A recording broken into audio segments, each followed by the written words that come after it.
Thank you very much, Craig. Hello, everybody. High Unlimited Wisdom members. Today is another daily wisdom. And me and Matthew and Craig were going back and forth. Craig got in a little late, but me and Matt have been going over a pretty cool subject that I would love to cover today. And one of the things is that how many people already are pretty aware that there's a lot of negative and evil stuff happening in the world? Am I surprising anybody by saying that? And and also, here's something that's very hard to get people to get is that there is a lot of positive stuff going on in the world. And so me and Matt were going back and forth because he's seen something that he shared with me that the country of Nepal, that people have had enough. And I know, wasn't it Syria, already this earlier this year where, a bunch of people just overthrow the leader, burn down everything. And it can't get any worse. We don't want to be treated any worse. So we're done, so the revolution is on. And that's sort of how it started because Matt knows me very, very well, of course, for 33 years, And it's like when people share things that are happening in the world that are out of my control, I just basically act like and you know what I mean? So someone can say, "Hey, oh my God, did you hear about this?" And my usually response is and what, right? And so one of the things that's very, very unique about who we are as human beings is Matt and I were going back and forth with this. And say that a person wanted to make money on YouTube or social media of any kind. Well, it's very obvious that if you posted something about positive, like Mother Teresa, right? And, if you want to have an anti-war rally, don't ask me to be a part of it. But if you're having a peace rally, count me in. And you can do a nice positive post about something that you heard or personal development, and it's like crickets. But on the other hand, you can come up with something that you're really, really upset about. Matt was telling me this guy that's hardly got any followers at all, and he's going, "I'm 35 and I'm a loser," and he goes on a tangent about that. And gets tens of thousands, if not hundreds of thousands of views, because it's like that way. And so me and Matt were going back because as you guys know, if you follow my story or you read my book, Matt and I have always had this conversation as well that, going through pain and trauma and suffering is really part of playing the game of life. It truly, truly is. Man, do some people love it there, though. I did a post a long time ago, Matt, and I just thought of this right now. Is I did a post a long time ago. I should do a video on it. I probably did. Where, what if your life was just a game of Monopoly? But here's the problem. What if you got the rules of the game from the wrong group of people? Okay, watch. So what do I got to do? Well, just roll the dice, move around the board, do your best not to land on somebody's property because they're going to take your money. And another thing is don't go to jail. You know what I mean? Try to be a person, go around, and well, why should I do this? I'd rather not just play the game. No, listen, if you go past go, they're going to give you $200. It's like, oh, I guess that's why I'm doing it. But it doesn't take long playing that game that someone else taught you, where all of a sudden I'm getting a little pissed off. I had some money. I've gone around the board a few times. I've missed a lot of things that could hurt me. And then all of a sudden I land on Scott McKinney's Park Place, and he's got a couple of homes on it. And he looks at me and he says, "See that $3,000 you have? Yeah, give me 2,500 of it." And now I'm pissed. I don't understand why Scott got this property and then he put these apartments on it. You scumbag. It's like, well, how many people have always heard that bad things happen in threes, right? Because that's what we think. That's what we put in our mind. And then I rolled the next dice, and then I end up landing on Sandy's spot. And she's got all four utilities. So now I got to roll the dice, and it's four times what I rolled on my dice. And so if you're not taught the right games, the right strategy of life, and the right strategies of how to win the game. And worse yet, you never ever get a chance to see someone that's good at playing that game.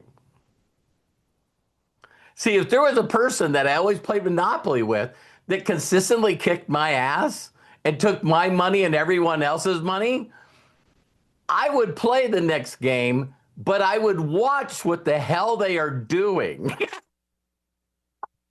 And all of a sudden you see they do something really different at the beginning of the game. As soon as they land on a property, they're buying it. They're like getting rid of their money as fast as they possibly can when the average person is told to collect the money and try to save.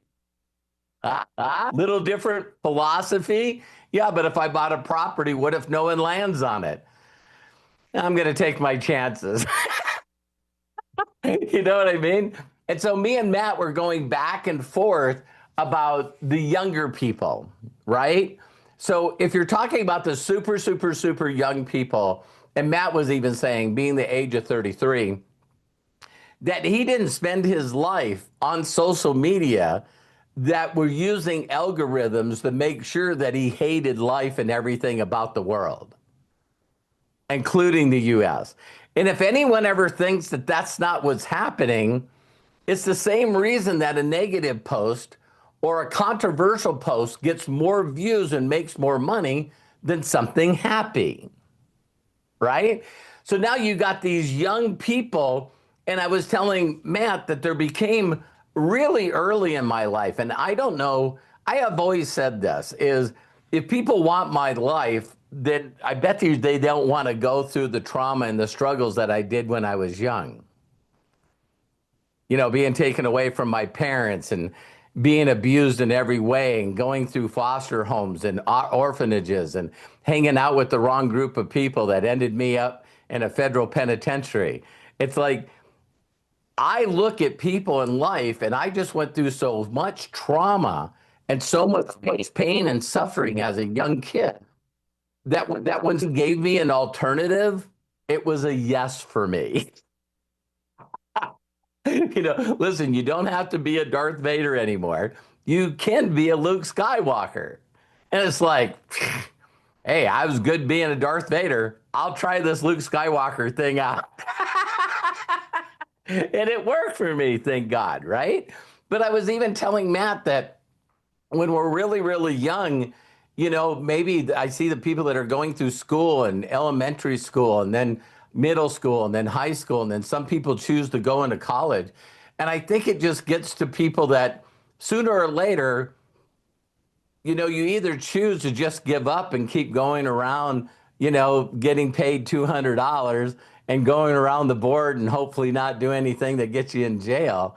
But, the world is set up, and the United States as a capitalist system is set up to just barely pay you enough to get by so you don't become a competitor. That's the way it's set up.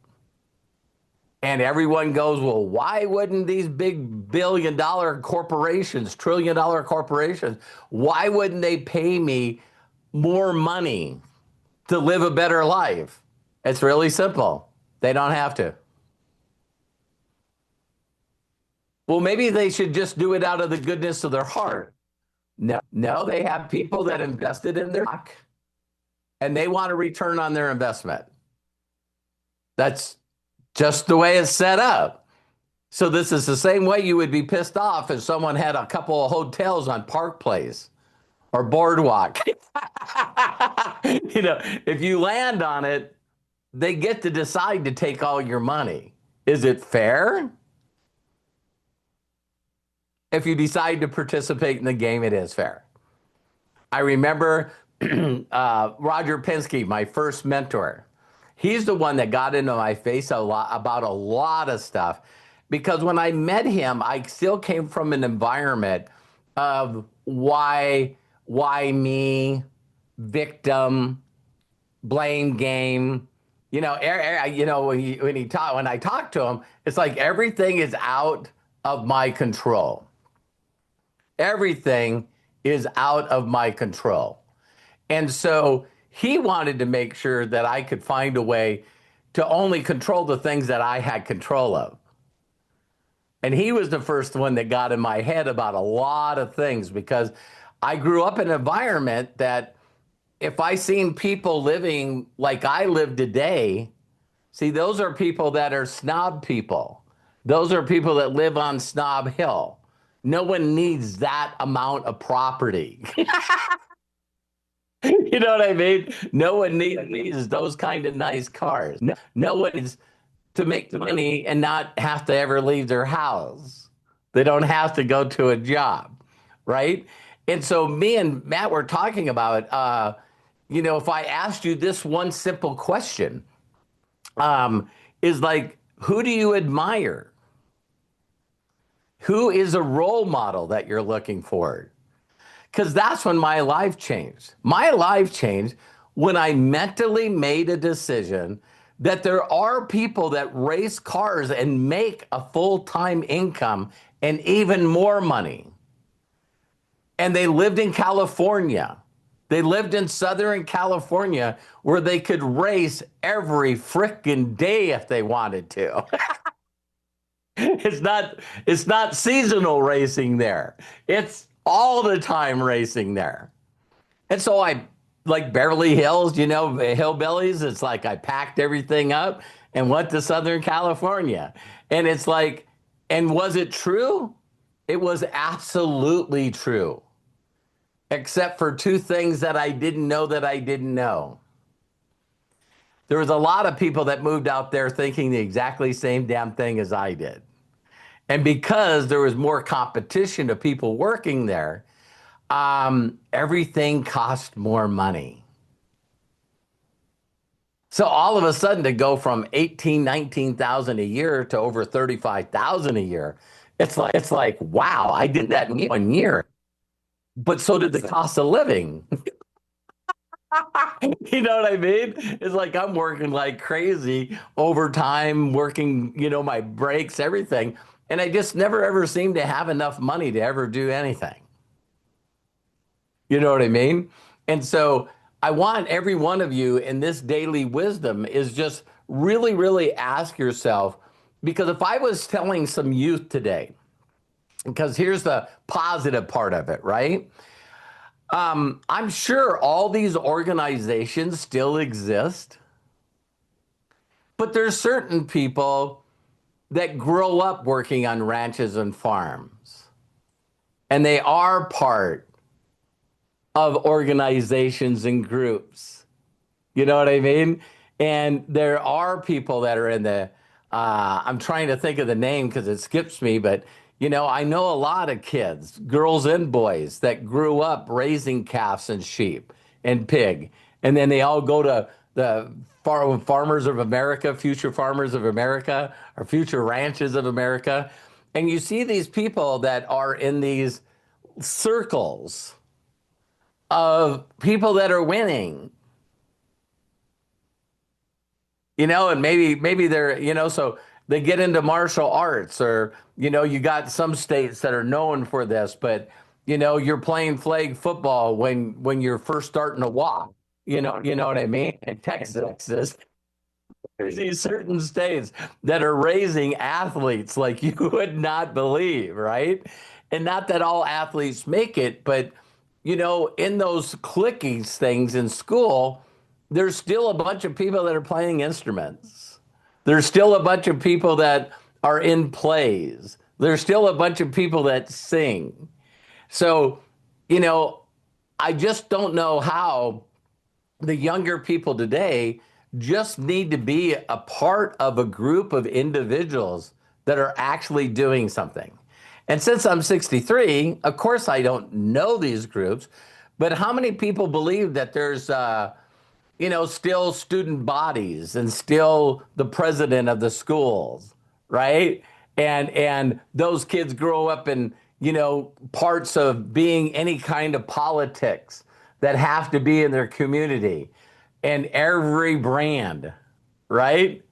Every single brand, so Democrat, Libertarian, is there still a young Republican group? Is there still a young Democratic group? Because these, what's his name? The mayor that's running for New York right now, Mondani, you know, that kid didn't come out of nowhere. See, people want to think that, hey, I'm running. No, it sounds to me like his family had a little bit of influence. That kid was consistently around, including doing rapping on YouTube. But all of a sudden a person shows up like that, and there's a young group of people that support them, and people go, "How can this happen?" Right? It's just a whole group that we didn't know existed somewhere that are all for it, right? So you don't have to be for or against something, but if you're for something, it seems like you can find a lot of people that would follow you. So what's that phrase? If you don't stand up, if you don't stand for something, you'll fall for anything, right? And that's what I really see. So when I see the young people in the world, because I remember it was 27 for me, before I got hurt, I had pretty much lost my passion for automobiles. Have any one of you ever done something in your life where you sort of just lost the passion for doing it? Like Bob and I, Coach Bob, he was like, the guy's a small engine motor engineer. And it's like all of a sudden, it's like, this is just not doing it for me anymore. Well, if it's not doing it for you, do you think that affects your performance? Does it affect your attitude? Yeah. Do you think that other people notice? You're thinking you're pulling it and faking it. So, we talk to people that are in relationships, and you can immediately say, "Hey, how's Terry? Oh, the ball and chain." It's like, whoa, that doesn't sound like a, and everybody can laugh and giggle, but you're like, hey, it's not really going there. It's like that's not really going well. So, before I got hurt, I think that if I was not think, I know if I was passionate and still believing in my dream of being a crew chief, I think I would have been aware enough not to allow that accident to happen. And maybe I'm just full of it. It's my delusion. I get to be as delusional as I want to be. But I was looking for a way out. Now all of a sudden, wow, I'm on workman's comp. I remember first being on workman's comp because I had all my credit cards paid off. And I'm going like, they're going to pay me $900 a month and I don't have to do nothing. Now it wasn't 3,000, but at my, first time that happened to me, I thought I could last forever. It was only like 6 months. And I was in trouble. Maxed out my credit card. Everything's going in the wrong direction, right? Hi, Michael. Thanks for getting on here. Hi, Karen. And so that's the thing that I'm asking each and every one of you. If you run into people and they don't seem like they got any glare or any hope or any desire, and this counts for you, it's like you need to have someone that you look up to. The one thing I always did with my kids is always like when they got into martial arts, I would always show them videos and make sure that they knew who Stephen Lopez was, which is a two-time gold medalist for Taekwondo for the United States. It's like listen, if you want to do martial arts, this is the way to do it. And both of them became black belts, and both of them became cookie wands certified, and they also both ended up qualifying for the Junior Olympics. So, if you get people around people that are actually doing something, then it really comes down to why you believe that you can't do it. And now you got to deal with that person that is with you all the time, which is you. Because I really truly believe that why people don't consistently push themselves to be better in every area is one of Jim Rohn's favorite quotes. It's as easy to do. It's easier not to. So every day we get up and we get to make a choice. And the choice is, do I have to get past the uncomfortable part of reaching out to other individuals and seeing if I can't serve them in one way or another? I mean, Melody correct before I got on here. You know what I mean? When you really try to figure out bottom line, what is the deal? And it's the person that actually dedicates their life to the service of others with no unrealistic expectations of getting anything in return. Is that easy? No. Will it be? Yeah. There's not a day that I don't get up and I'm excited to serve and connect with as many strangers as I possibly can. If people really seen how many strangers I reach out to every single day with the content that I create, it's not that I'm lucky. It's just that I'm going through more numbers than people. And because I believe and have faith, I know that I'm going to find people that are sick and tired of being sick and tired. And they're going to go, hey, I'd like to hang around you. It seems like what are you doing tonight? I'm going dancing. I love going dancing. Really? Yeah. You want to go? No. You see what I'm saying? It's like, but sooner or later, you keep asking a group of people, what are you doing? Now all of a sudden they ask different questions. Now all of a sudden Thursday comes around and it's like, Bob, you're dancing Thursday nights, right? Hell yeah, hell yeah. So you're going tonight too, yeah? Want to go? Now they got questions, right? Like what kind of dancing and what time do you get home and who else is there? See, you find people that are interested and then you answer those questions and then they totally forget you. And then they see a social post and it's like, man, I'm excited. We're going dancing tonight. It's like, wow, you're still going dancing after all these months and years? Yeah. Want to go? Yeah.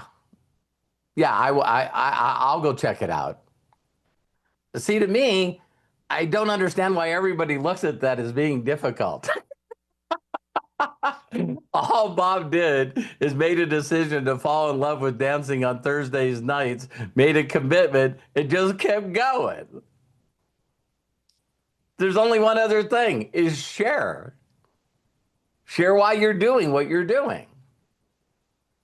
And so that's our daily wisdom. And so the end that I want to tie it up with a little bow, if someone, because I do this to people and I keep forgetting. So as we all go through this, I'll keep bringing up these daily wisdoms. But I usually always ask an individual, who do you admire? What do you mean? Well, who's a role model to you? Because I've always had role models for as long as I can remember. I don't know where I got that. Maybe it was a survival instinct that because my life was so awful that I could be delusional and fall in love with somebody else's success and happiness, believing that that was for me. I've never said that ever. I have never, ever, ever said that. So I've been delusional. I've been delusional because I just didn't want to admit to the rest of the world how awful my life was, right? So I'd avoid people because they would ask, "Where's your dad?" They would ask, "Where's your mom? Why are you the only white kid around a whole Indian reservation?" there's these questions that constantly came up. So I just had to constantly be delusional. Get this, I seen a picture that I should share online, but it was I was 16, and this was 1978, and it's a picture someone took of me, a professional photograph of me riding bareback at a rodeo. And I'm like, I'm looking at that, and I'm looking at that kid, and just going, I was around a group of people. I asked the guy that I was working for, I need to make some money. And he goes, listen, if you want to get in the rodeo, your entry fee. I was like, so you'll pay my entry fee, but what I need to do is ride a horse, a bucking horse, or a bucking bull. Yeah. How many can I do? He says, well, there's bareback, there's saddle bronc, and there's also bulls. And I said, can I do all three? Absolutely. So I rode because I needed to make money. You guys catch that? And it was like, I got really good really fast. And how did I get really good really fast? Because I was riding three of them every rodeo. And oh, I didn't tell you guys that I work for Chum Ladue, which actually owned the stock for the rodeo. So every rodeo that we went to, I was working. I was the guy that was actually working for him, and he was paying my entry fees. Why? Because it didn't cost him anything. So you always can find that. And these are in little towns, you guys. Holy cow. If you looked up the population of Trenton, North Dakota, golly, there can't be 500 people there. And so I just always looked at the best people, and I always just watched what they did. And I always said to myself, if they can do it, I can do it. Am I just that weird? Because I think that people look at people and think that they can do it, and they're delusional, but then they just don't act for whatever reason. Because I was the guy, regardless of what sport I was watching. It's like, man, I'd like to be on a football field. I'd like to be throwing a football. You get those, what are they called? Armchair quarterbacks. It's like, put my ass in there. I'm not going to be that bad. You know what I mean? But it's pretty interesting. So I hope you guys love this. So the whole comment is, uh, who are you following? Who do you admire? Who is a role model? And then you sort of got to ask yourself, if you ask that individual what it takes to be happy and fulfilled and successful, and they tell you, why would you think they would lie to you?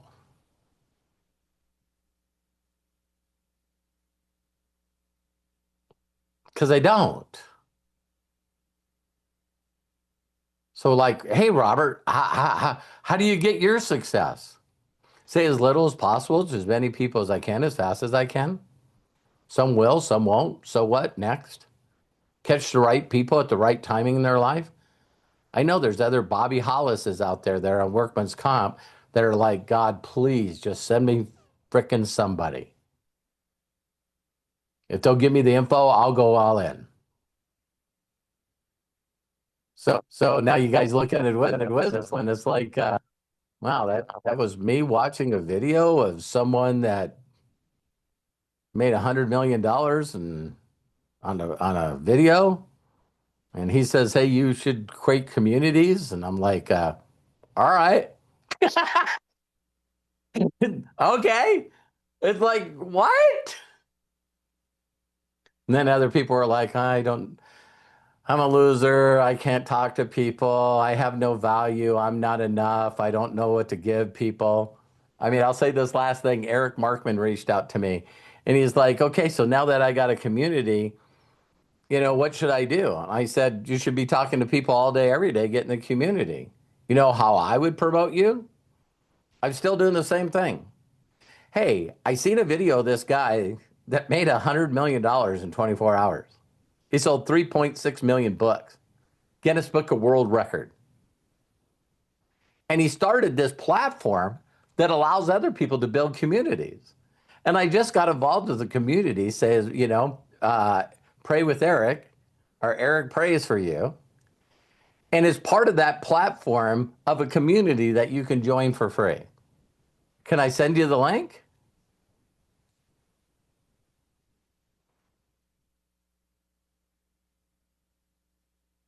And other people sit around in here instead of down here and just goes, I just don't know what I'd say. I don't know what to do. With the amount of information right now that's involved in unlimited wisdom, and people keep going for seven days and connect with us as a community for 7 days in a row if they were serious.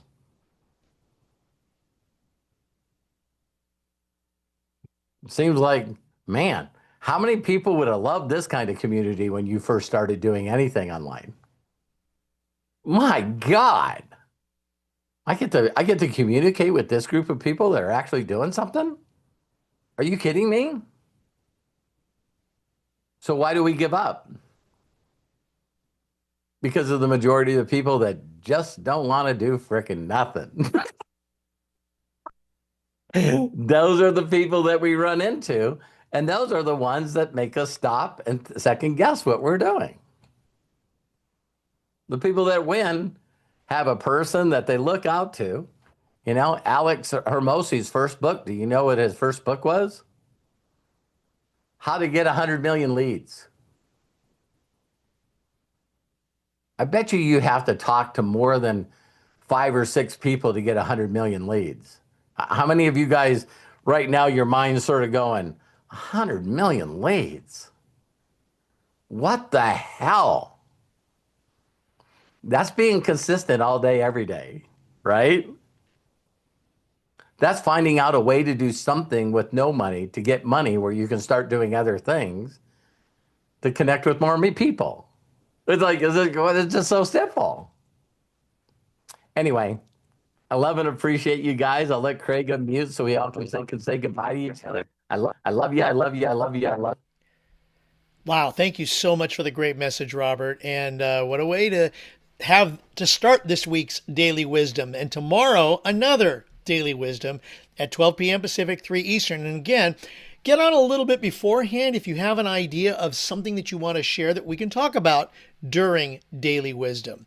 So, yeah, and Craig, the link is...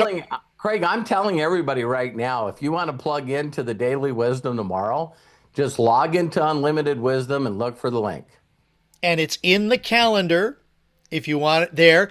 Plus, we're using the new platform, I mean. Yeah, okay. And plus, once we figure that out too, we're going to play with that later. But it's not only in the calendar, it's also posted in the general discussion. Yeah. So don't forget, Craig's nice enough to always leave a message on there that's pinned. Boy, I just had a giant heart blow up on my whole entire screen. Yeah, Whoever I saw figured that. out how to do that, that was pretty cool. Yeah, I can't. It was either Melody or Deborah from what I see. So I don't know who actually did but anyways, so there's a few things in the chat. If you want to save those, go ahead and click the 3 dots in the meeting chat next to where it says Robert Hollis's personal meeting room, and then click Save Chat. It'll download to your computer once we finish today's Daily Wisdom. Again, tomorrow, noon p.m. Pacific, 3 Eastern, and then on Thursday, breakthrough session, 6 p.m. Pacific, 9 Eastern, and just every day, something new, something different. And we really appreciate the fact that you are here with us. You are our amazing community that helps us grow, spread the word, and learn how to go to the next level. So until next time, please be good to yourselves. Be cash. Bye-bye. I'm going to go ahead and unmute everyone so we can all say so long for now. Bye. Thanks so much. Oh, Wow, wow, guys. Robert, you're Bye, amazing. Karen. So, so good. That's where Michael's Love you hanging all. out. Looks really nice there. Looks You like a guys have good a day of terrific swimming, Tuesday. man. Nice haircut, Robert. Oh, thank you. Thank you. Thank you, Thank you, Craig, for Bob. all Thank you you, do. Melody, Matthew, Bless you. Jody, Thank you so Sandy, much. Deborah, Michael, Bill, and Craig. CJ, love you guys. Have a Love you great day. guys. Have a great day. Love you Love you guys. so much.